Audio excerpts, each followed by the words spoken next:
Sinasabi po sa Matthew 25:40 and 45, Jesus says, "Truly I tell you, whatever you did for one of the least of these brothers or sisters of mine, you did for me. Whatever you did not do for one of the least of these, you did not do for me."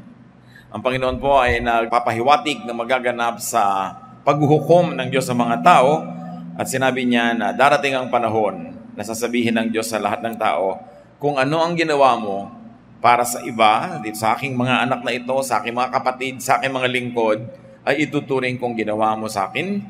At ang ipinagkait mo sa kanila, ay tuturing ko ring ipinagkait mo sa akin. And this will be a major basis for judgment. Ang pag-aaral natin ngayon, pinamagatan natin, helping Jesus or doing things for the Lord. At ang mga examples na gagamitin natin are helping Jesus from Gethsemane to the grave. Hindi sa buong karir niya at ministry, dun sa limited time from Gethsemane to the grave. Salamat o Diyos dahil maaari po kaming magbulay-bulay at pag-aralan kung paano maaari kaming makatulong sa gawain ng iyong anak na si Jesus. Turuan mo rin po kaming maunawa kung paano siya tinulungan ng iba't ibang mga babae at lalaki sa panahon mula nang siya ay nanalangin sa halaman ng Gethsemane hanggang siya ay ipinako sa krus. Pagpalain niyo po kami ng mga katotohanan at nawa mapagpalaya ang katotohanan ito upang lalo kaming magkaroon ng kapangyarihang sumunod sa kanyang magandang halimbawa. Bless us, O Father, be our speaker, lead us, heal our spiritual diseases, even our physical ones, strengthen us, guide us. In the name of Jesus, your Son, we pray with thanksgiving. Nung panahon po ng Panginoon ay nasa lupa, ay nagkaroon ng pagkakataon yung mga taong kasabay niya na nabuhay at nandun sa lugar na kanyang ginalawan para talagang matulungan siya in a very practical way. Actually, physically, bodily.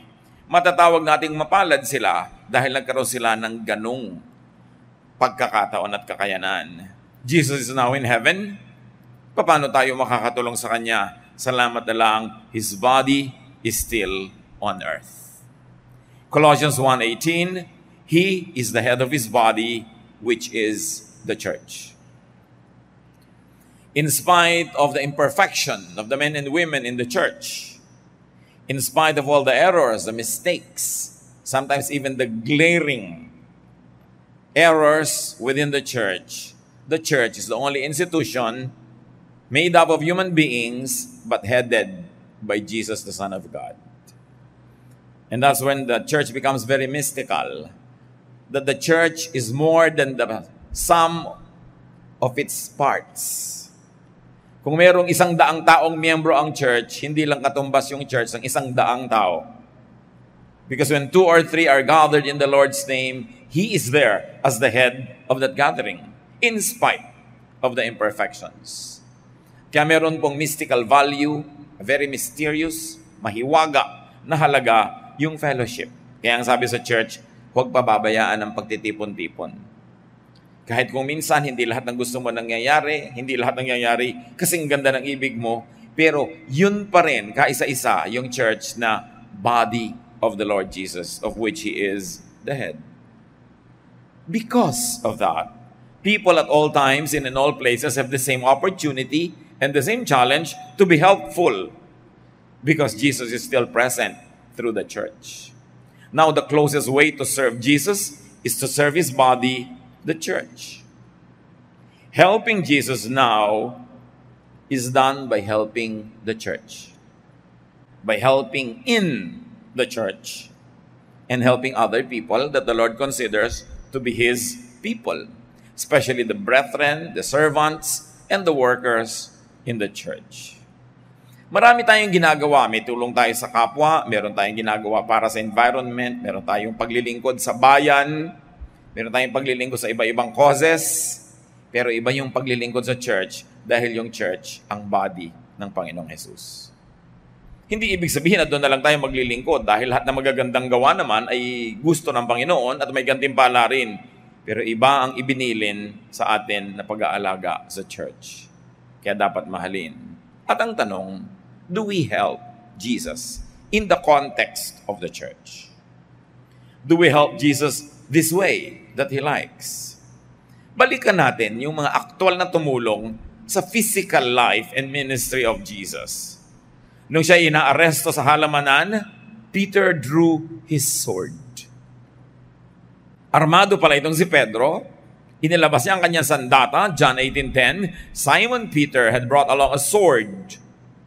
He now pulled it out and struck at the servant of the high priest. The servant's name was Malchus, and Peter cut off his right ear. Sa pagsugod nitong si Pedro, tinagan niya yung pinakamahalagang assistant, katulong noong high priest, at natagpasan tainga. Anong matatawag sa tulong na yon? It was impulsive. Hindi naman hinihingi ni Lord yung ganong pagtulong.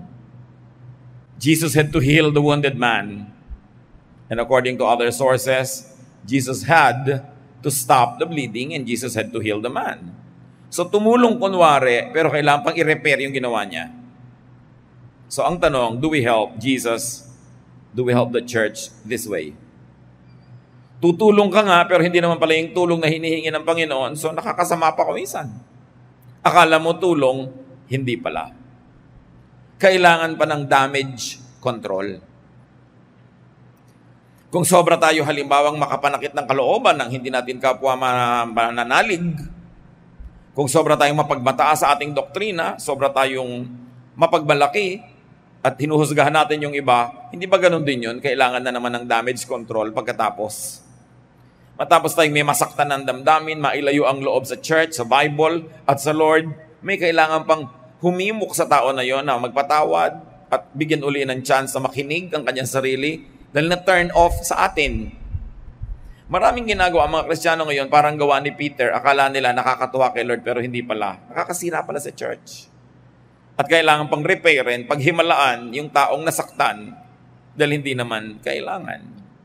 Overzealousness, judgmentalism, self-righteousness, self-promotion, lahat ng yan, hindi hinihingi ni Lord para sa atin. Hindi tayo nakakatulong sa church. Pag ipinagyayabang natin yung church natin, ipinagmamalaki, at parang dinadaig natin, kinakawawa o binabaliwala at pinagmumukhang mali ang iba. We don't help the cause of Jesus. Peter followed Jesus. That's another way to serve Him. To the house of the high priest.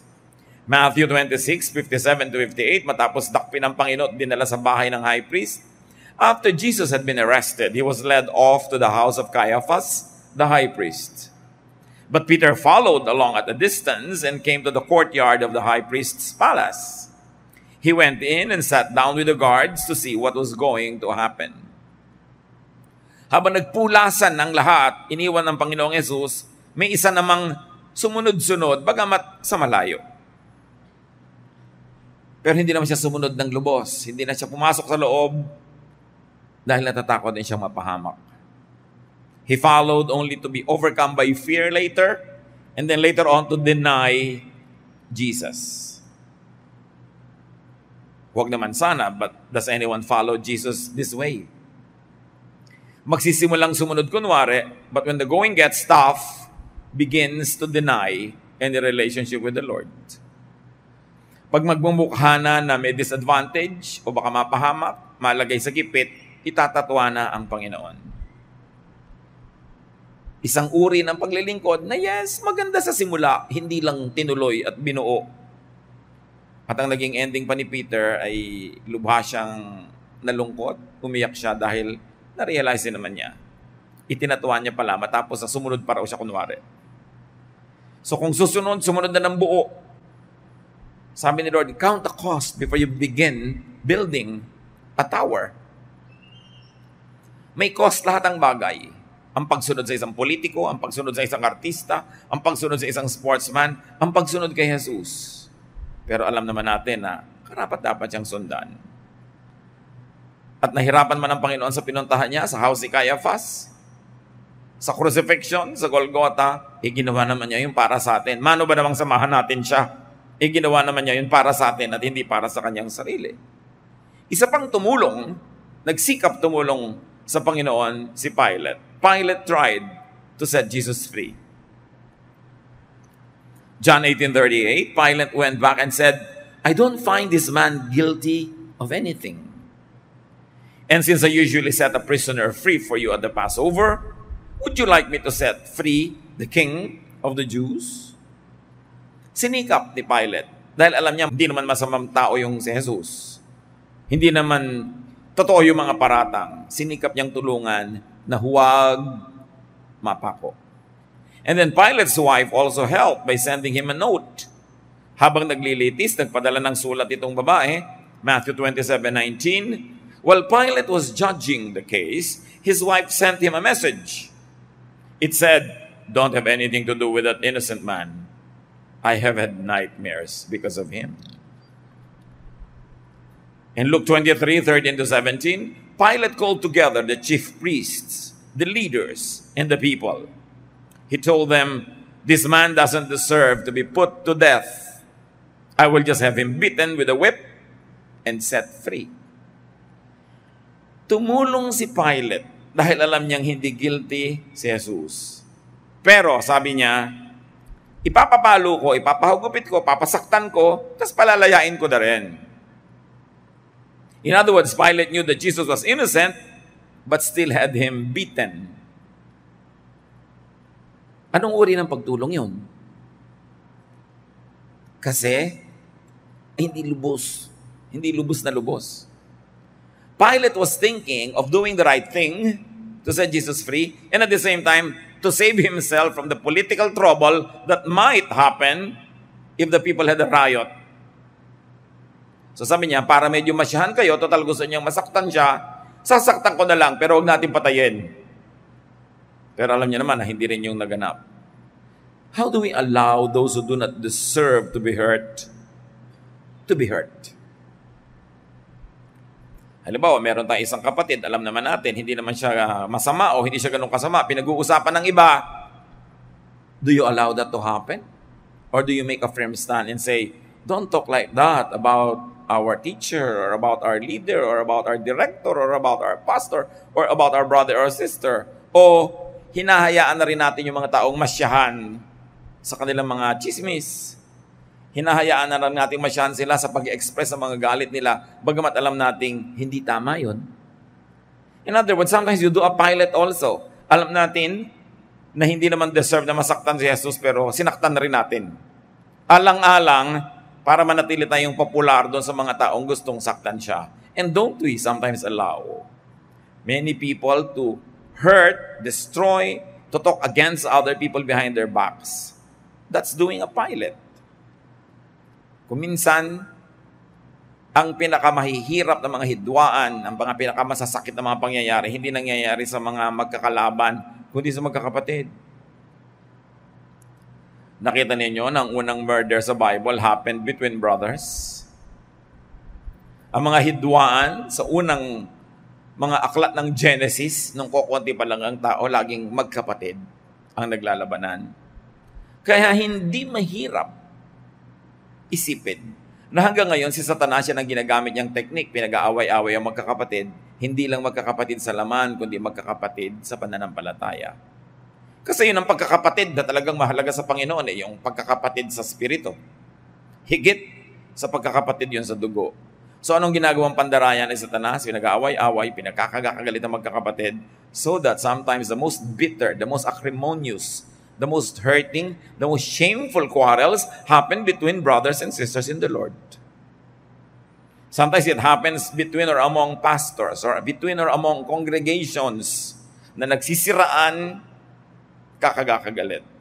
Nauna na yun noon pa. So wag nating hayaan. Let's not do a Pilate. Kung maninindigan tayo para sa totoo, manindigan na ng buo. Huwag kalakalahati.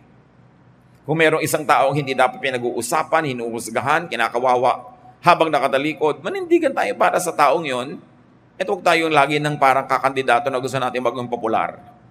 Ang mahalaga, naninindigan tayo para sa tama, sa matuwid, sa mabait, sa mabuti. Mayroon pang tumulong kay Jesus.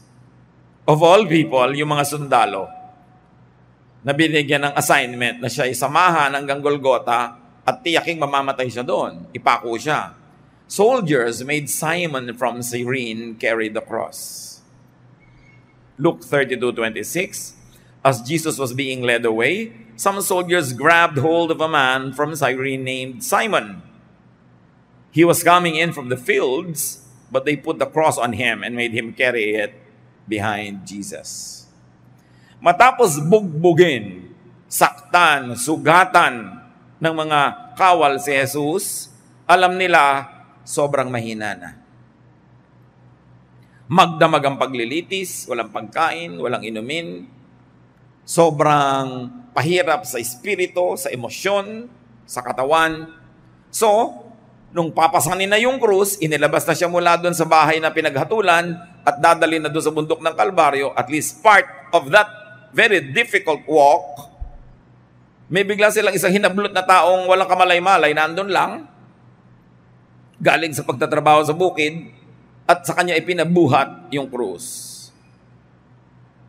At least tinulungan nila si Jesus. They helped Jesus, but made someone else do the work. Tinulungan daw, hindi naman sila yung nagbuhat. Di ba maraming ganyan sa church? Kailangan natin magkaroon ng teacher sa Sunday school. Sister, I volunteer you. Tumutulong, pero hindi sila yung nahihirapan. Ibang mabolunteer ng iba. Naku, kailangan nating bumili ng sound system. Sister, di ba mayaman ka? Mag-donate ka. Kunwari may conviction to be helpful, pero iba yung i-assign. Well, you can understand the Roman soldiers because their task was to keep the peace. Hindi nila pwedeng bitawan ang kanilang armas. So, understandable, hindi nila pwedeng buhatin yung krus. Katulad kung may mga halimbawa, mga people who are being protected by their bodyguards, be they personages that are in danger from political enemies or just in danger from crazy people who like to harm them sometimes, hindi ka pwede makikipag-picture doon sa celebrity pagkatapos yung bodyguard niya pakukuhanin mo ng picture. Hindi ka pagbibigyan. Sabi mo pa, suplado naman ng bodyguard, nagpapakuha lang ko, ayaw pang puka. Hindi nila trabahong kumuha ng picture kasi ang trabaho nila, bantayan yung kanilang binabantayan. Kaya dapat inuunawa yon. So we can understand these soldiers na gusto nilang tulungan si Jesus pero hindi sila yung tumulong. Pero hindi tayo yung mga soldiers na yan. Tayo ngayon ay mga taga-church. Pag meron bang dapat gawin, ikaw mismo yung gumagawa o hinahayaan mo na lang iba ang gumawa? Nagmamaang-maangan ka na lang ba? Bahala na lang sila. Tapos ikaw pa yung magkikriticize kumisan. It can happen. It's amazing how we can unearth a lot of lessons just from the people who helped Jesus. Because right now, people are still helping Jesus when they help the church. When they help in the context of the ministers of the church. And yet, the same types of helping are still alive. Now, another person, of course, who helped Jesus was Simon. Simon from Cyrene carried the cross for Jesus. At kuminsan nangyayari sa atin yan. Tayo talaga ang nagpapasan nung pasanin ni Jesus. Can you imagine this man was named? And even the place where he came from was named. And from eternity to eternity, he is remembered. Not because he is the Savior. Not because he died on the cross and lived again. But because even for just a moment, even for just a few steps, he carried the cross for Jesus. Surely we can do the same. Pagka yung mga gustong mahalin ni Jesus ay minahal natin, yung mga gusto niyang patawarin ay pinatawad natin, yung gusto niyang turuan ay tinuruan natin, yung gusto niyang bigyan ng pag-asa ay binigyan natin ng pag-asa, yung gusto niyang tanggapin dahil outcast ay tinanggap natin, aren't we carrying the cross of Jesus? So sa halip na gumawa kayo ng physical cross at pasanin nyo sa mga lansangan, walang value yon. Dahil hindi na kailangang ulitin yun eh. Pero ang value nandun sa spiritual na application nun. That when you do the work of Jesus to the point of suffering for it, to the point of carrying a heavy load because it is a duty that you must do in the name of Jesus, may kahalong sakripisyo, may kahalong paghihirap, yun ang ginawa ni Simon of Cyrene. Matthew 27:32, on the way they met a man from Cyrene named Simon, and they forced him to carry Jesus' cross. Siya pa nga pinilit lang, pero mas maganda kung tayo, hindi na kailangan pilitin. Nagbo-volunteer ka. Sabi ni Lord, whatever you do to the least of this, you do for me. Eh di lalo na kung if you do it for His body, the church. How are we like Simon? Sometimes you're only compelled to help at the beginning, and then at the end, you realize it's a good thing to do, and now you begin to do it on your own because it's good to do. Kung minsan, pipilitan ka lang na magbait-baitan, magbuti-butihan, kunwari magbago ng buhay, pero mamaya nakikita mo na rin yung ganda nung tinutuloy mo na. And you carry the cross of Jesus. Ang gandang halimbawa. This Simon never realized that his name would be immortalized in Scripture. But don't you realize that everybody who helps the body of Jesus, the church, is immortalized in the memory of God Himself? Sabi niya, may mag-abot lang sa inyo ng inumin, hindi lilimutin yon habang panahon. Aalalahanin ng langit ang iniaabot sa mga lingkod ng Diyos, sa mga katuwang ng Panginoon na nagpapagaan sa pasanin ng mga tao. Ano ba yung bigat ng krus?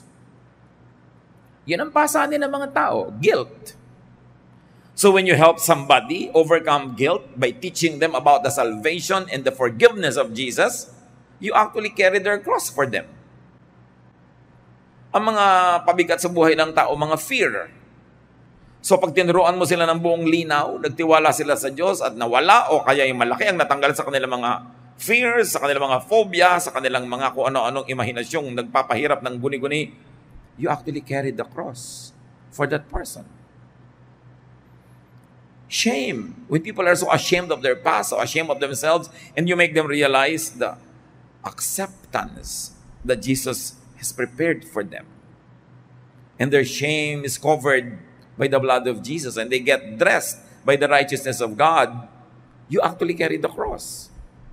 So kung ikaw ay Bible study teacher, preacher, singer, o ikaw ang nag-imbita sa mga tao, ikaw ang naghanda ng merienda habang may Bible study, it's a teamwork. Kahit hindi ikaw yung frontliner, lahat kayo nagtutulong-tulong to carry the cross of Jesus. Ang lagi lang natin itinatanong, may ginagawa ba naman ako para makatulong-tulong? O lagi na lang ba ako yung bisita? Ako na lang yung sinusuyo? Ako yung binibigyan ng libreng Bible, libreng ganito, puro libre. Pero pag manonood ng sining walang kwenta, nagbabayad. Nagpapagaan ba ako o kasama ako sa pagpapabigat? Pag may problema ba yung church, yung mga kapatiran, may mga gulo, nakakadagdag ba ako sa gulo o pag sumali ako ay nababawasan ng gulo? Therefore, I carry the weight of the cross. Napakagandang kwento. He's one of my favorite characters. Wala siyang kabalak na maging bayani. At hindi naman talaga siya nag-astang bayani. Ibig sabihin lang nun, any one of us can be like Simon. Hindi mo inaakala na magagamit ka sa isang napakadakilang paraan, maski sa ilang konting hakbang lang. Pero yung hakbang na yon ang nagtugtong mula doon sa kaya ni Jesus, hanggang sa hindi niya kaya, inilampas doon, hanggang kaya na niya uli at naipako siya. Maiksing bahagi lang. Pero kung wala yon, putol ang kwento. So dapat tayo rin yung mga kapatid, yung we stand in the gap between points A and B. Yung hindi na kaya ni Jesus hanggang makaya na niya uli, nakapagpahinga na siya, titindig ka doon. Pag may mga kapatiran tayo, hindi na nila kaya ang problema nila. Wala silang pampaaral sa anak nila ngayong SEM. Kaya mo naman bigyan. Di ngayong SEM. Next SEM, meron na uli sila. You just stood in the gap. May alitan tong point A person at saka B person, pero you stood in the gap, napag-ayos mo sila, napagkasundo mo, you did stand in the gap even for just a while. But they could not have crossed from point A to point B without your help. And this is the significance of Simon. And the nice thing about this Simon who just came from the fields, not expecting anything, is that it could happen to any one of us. Bukas lang dapat ang ating isip. Handa tayong gawin kung biglang ipinakita ng pagkakataon na ito na yung pagkakataong tumulong para dugtungan yung naputol. Ano man yon. May mga tumulong pa kay Lord, the weeping women and the crowds. that followed him. Luke 32:27-31, a large crowd was following Jesus, and in the crowd, a lot of women were crying and weeping for him. Tanong, ano naman ang naitulong nung nag-iiyak? Pakikiramay. This is what I call the ministry of presence. Hindi ka naman nakabuhat ng krus. Hindi mo naman sinanggahan yung hampas para sa katawan mo lumatay. Hindi ka naman nagpapako, pero nakatulong ka just by being there. Nakaka-encourage. Yan yung ministry natin. Pag meron tayong mga kaibigang may mahal sa buhay na nasa ospital, sinasamahan natin sa pagbabantay, at lalo na nag-aambag tayo ng konti sa gastos kung hindi niya kaya yung gastos. The ministry of helps. Napakaraming umalipusta, humamak sa Panginoong Yesus nung araw na yon. The weeping of these women, the following of this crowd was so important to give balance to the very sad reality that many people deserted him. The disciples deserted him. They were nowhere to be found, but these women were weeping. And that was the ministry of presence. Ang ganda ng salita sa atin yan sa Tagalog, pakikiramay. Wala ka naman talagang magagawa para bawasan yung sakit. Hindi mo lang pwedeng ilagay sa sarili mong katawan, pero nahahati ang sakit dahil nandun ka at katuwang. Pag nakikiramay tayo sa mga taong nahihirapan, kahit pa kasalanan nila kaya sila nahirapan, hindi naman tayo dapat judge. You divide the person's sorrow by being there. You are doing this ministry of presence. Very crucial. Paano tayo makikiramay kay Jesus? Pag nakikiramay tayo sa mga taong mahal niya na nangangailangan ng damay. Later, the women went to the tomb to anoint the body. So hindi lang pakikiramay sa pag-iyak, mayroong practical help. Dadala nila ng mga spices para linisin yung katawan na hindi na asikasong linisin dahil nung inilibing ay nagmamadali dahil gabi na ng Sabat, hindi na pwede magtrabaho. Luke 23:55-56. The women who had come with Jesus from Galilee followed Joseph and watched how Jesus' body was placed in the tomb. That was Joseph of Arimathea. Then they went to prepare some sweet-smelling spices for his burial. Inalam ng mga babaeng ito kung saan nailibing si Jesus para matapos ang Sabat ay pwede na nilang dalhan ng mga spices na ayon sa kanilang kaugalian ng paglilibing. Para mga kapatid ni Jose Rizal, na nung si Rizal ay binaril sa Bagong Bayan, hindi ginamit ang mga Kastila yung ataul na ipinadala ng pamilya ni Rizal. Hindi nila sinabi kung saan ililibing at basta na lang nila inihulog sa isang hukay na walang marka, nothing. Ayaw nilang malaman kung saan inilibing si Rizal. At ang mga kapatid ni Jose Rizal, sinuyod ang lahat ng libingan para malaman nila kung saan nilibing. At nalaman nila.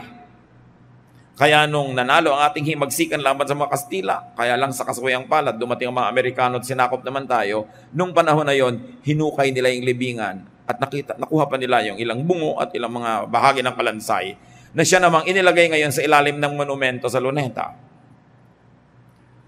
Women, brave enough to look for the graves where very unpopular heroes of their time were buried.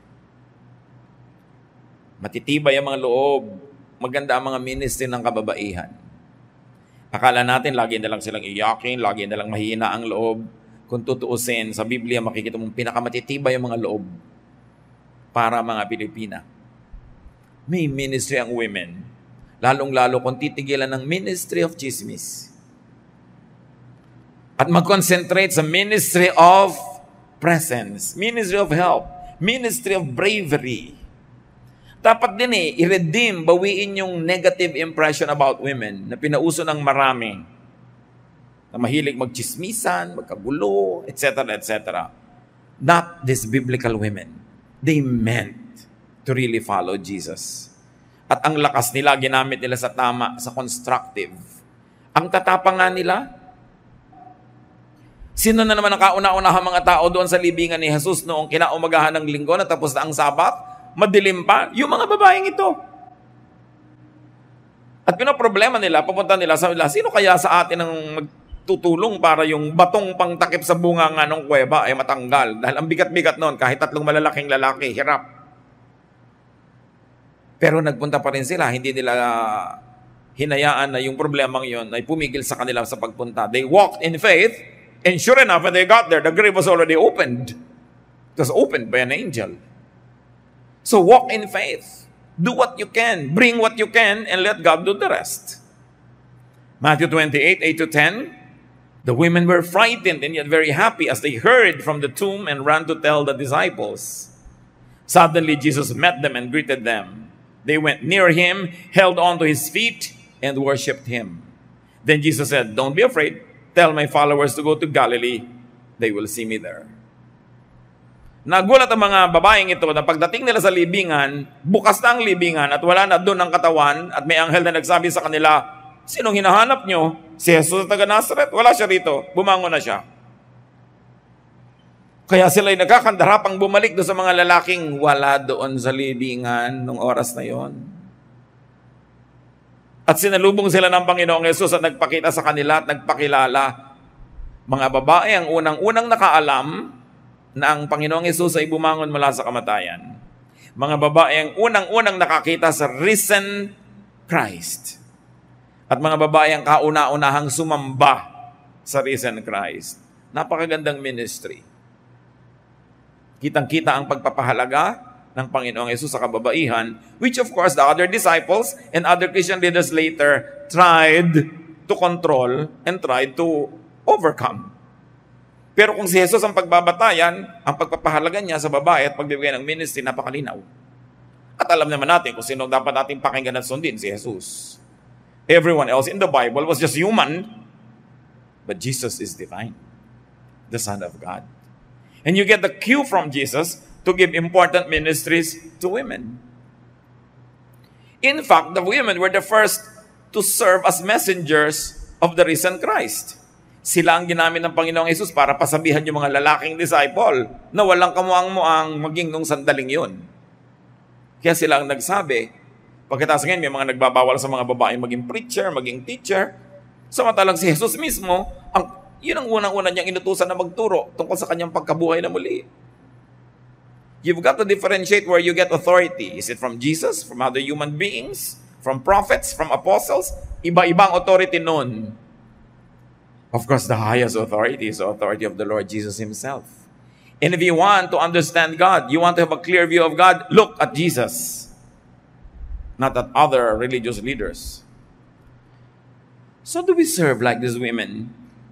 Kahit hindi kinakaya, kahit hindi nila kayang buksan yung bato, pumunta pa rin sila. Kaya pinagbukas naman sila ng anghel. You do what you can do, you let God do what you cannot do. But the important thing is you get to the end of the rope and say, this is up to where I can do what I could do. Dapat sinasagad natin ang kaya natin gawin, huwag natin problemahin yung lampas sa sagad kasi ang Diyos na ang magtutuloy. Ang mahalaga, makarating ka kung saan ka sagad. Hindi yung ang layo-layo pa, tumitigil ka na dahil natatakot kang hindi mo makaya. How are we like them? Eager messengers and teachers, helpers of Jesus. Meron pang isang maganda ang tulong na ginawa sa Panginoon. One criminal acknowledged, recognized, and believed in Jesus. Luke 23:40-43. But the other criminal told the first one off, "Don't you fear God? Aren't you getting the same punishment as this man? We got what was coming to us, but he didn't do anything wrong." Then he said to Jesus, "Remember me when you come into power." So yung isang kapwa niya kriminal, nangangantyaw pa kay Jesus. Nagsasalita pa ng pangit at masakit. At sabi niya, hindi ka ba natatakot sa Diyos? Alam naman natin, tayong dalawa, deserve natin to. Pero si Jesus, He doesn't deserve this. How do we become like Him? That we acknowledge Jesus even in front of people who don't want to acknowledge Him? To correct their mistakes and malicious words about Jesus? And then to openly accept Jesus in front of those who don't believe in Him. That was a help in the ministry of Jesus. Sa harap mismo ng lahat ng nandun na nagkakaisa-isa para hiyain si Jesus, this criminal on the cross acknowledged his faith in Jesus and even rebuked his fellow criminal who was saying bad things about Jesus. Do we just keep quiet when truth is being assaulted? Do we suppress our own faith and our expression of it when unfriendly audiences are present? This man was very good. That's why up to now, we're talking about him. Ginawa niya ang tama. Bihira lang sa buhay ng isang tao na meron siyang napakalinaw na pagpili na pwedeng gawin kung pipili siya ng tama o mali.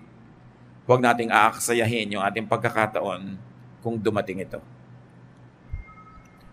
When you are presented with the rare opportunity to stand up for what is right, do not waste that opportunity. And then there was another man who tried to help Jesus. In fact, he was very helpful. A man who tried to give Jesus some anesthesia.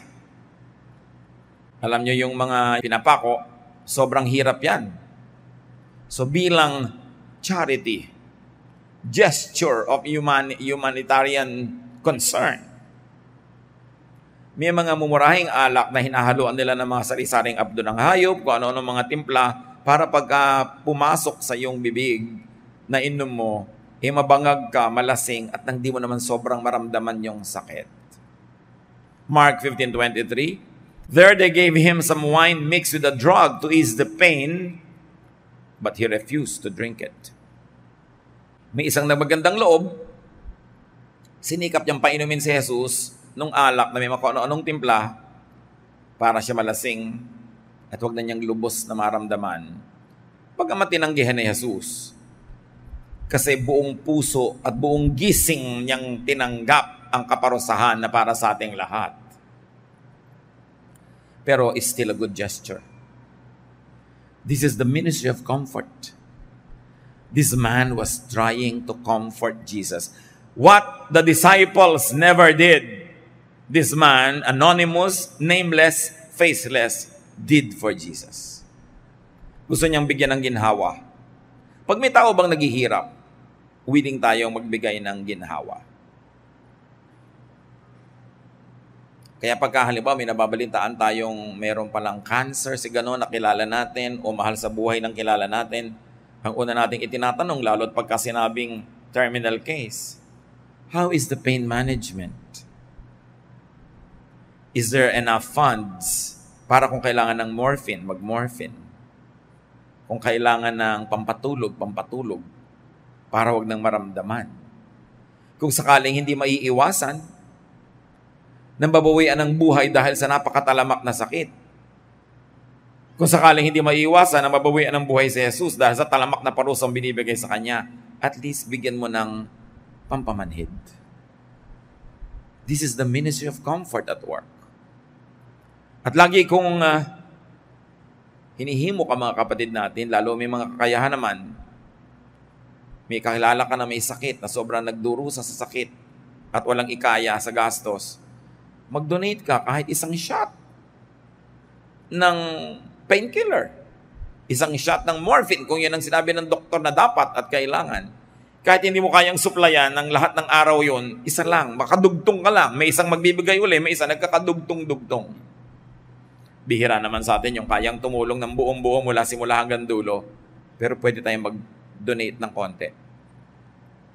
At pag pinagsasama-sama natin yon, inuulit natin ang ginawa ng taong ito kay Jesus.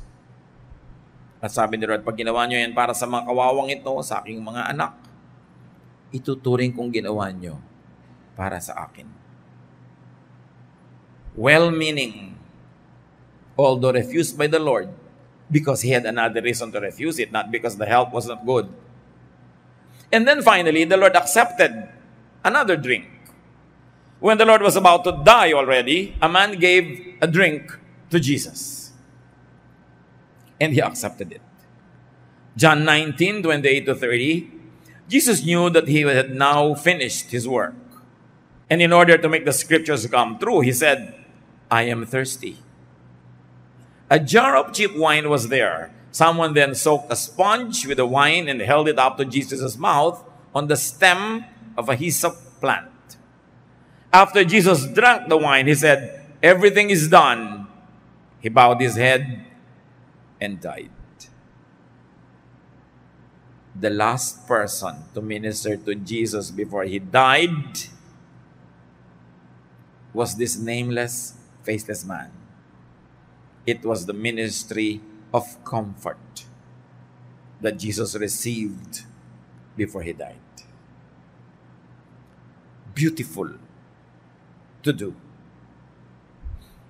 Hindi man natin mabuhay na muli ang isang taong nag-aagaw buhay, mapagaan man lang natin yung mga huling sandali niya. That is a beautiful ministry. Maging matulungin, mahabagin. This is also the ministry of giving. He gave of himself. And this time the Lord drank it dahil walang pampamanhid. Ibang wine naman. And besides, he was already going to die. Sinabi niya, "It is finished. Everything is done." The Greek words were tetelestai. It means, it's beautiful. Pagka isang artist, natapos na sa kanyang gagawin, pag tiningnan niya, nireview niya, nasyahan siya, sasabihin niya, tetelestai. Tama ang trabaho, maganda. At yon ang sinabi ng Panginoon nung nireview niya ang kanyang buong ministry of salvation. It is finished. Tetelestai. Now, finally, there's a man also who helped. Joseph of Arimathea and Nicodemus buried Jesus' body after he died. Luke 23, 52 to 53. Joseph went to Pilate and asked for Jesus' body. He took the body down from the cross and wrapped it in fine cloth. Then he put it in a tomb that had been cut out of solid rock that had never been used. And I call this ministry the ministry of the influential. Sino ang maglalakas ng loob na hingin ang katawan ni Kristo sa kanyang mga followers, sa puro mga maralita, mga promdi?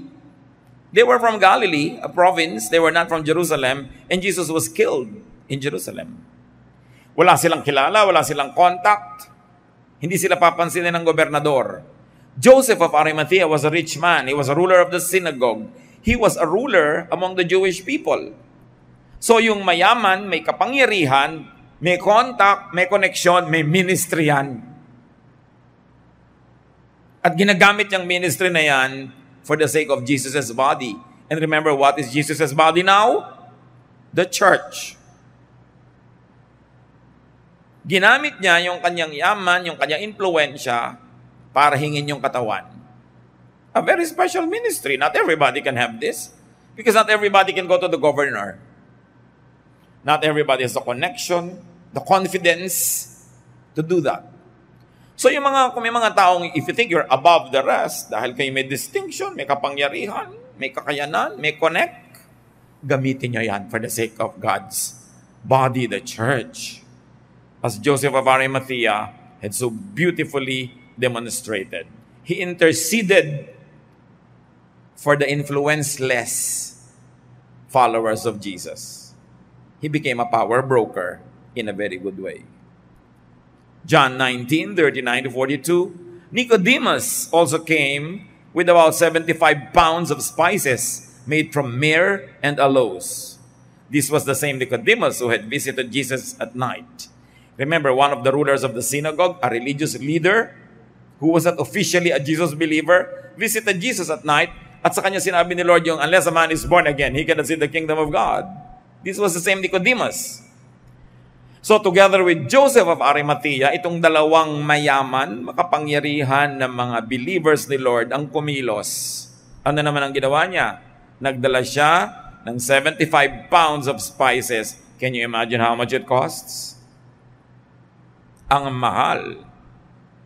Pero to honor the Lord Jesus, to abide by tradition, to preserve the body from needless, immediate decay according to their science and their practice, he brought a lot of spices. This is what you call the ministry of the rich. To whom much is given, much is required.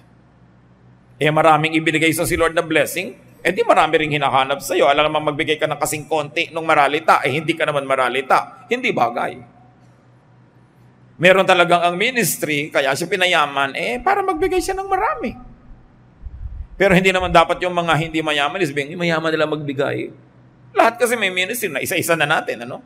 Ang mga ministry na ito, even the widow gave her walang kakwenta-kwentang coin, and Jesus said she gave the most. Walang exempted sa paglilingkod sa body ni Lord. Why? Because He served us first. Kung gusto mong ma-exempt ka sa paglilingkod, magpa-exempt ka na rin sa salvation. Go to hell. But if you don't want to go to hell for your sins, if you want to have a Savior, then be a part of the family and do your household chore. Walang free ride. Lahat may tungkulin. Walang audience, walang performer, lahat pare-parehong naglilingkod. The ministry of giving, beautifully demonstrated by Nicodemus. Now, Joseph of Arimathea is the one believed to have owned the tomb. Bagong libingan,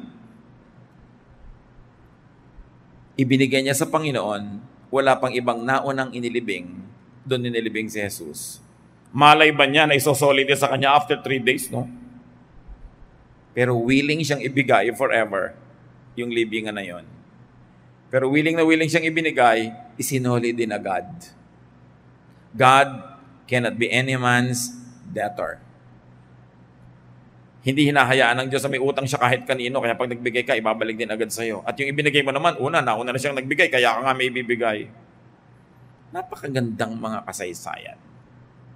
Kung i-apply natin sa ating sariling buhay, hindi sa katabi, baka, kita mo, ikaw yung mayaman, ikaw yung magbigay. Ganun na naman yung ipinabuhat sa iba yung krus, ha? Dapat lahat tayo nagtutulong-tulong. How do we serve Jesus' body? Alam niyo itong mga kwento na pang Holy Week, paulit-ulit na lang taon-taon. Dapat may iba-ibang talab. Dapat merong iba-ibang dating.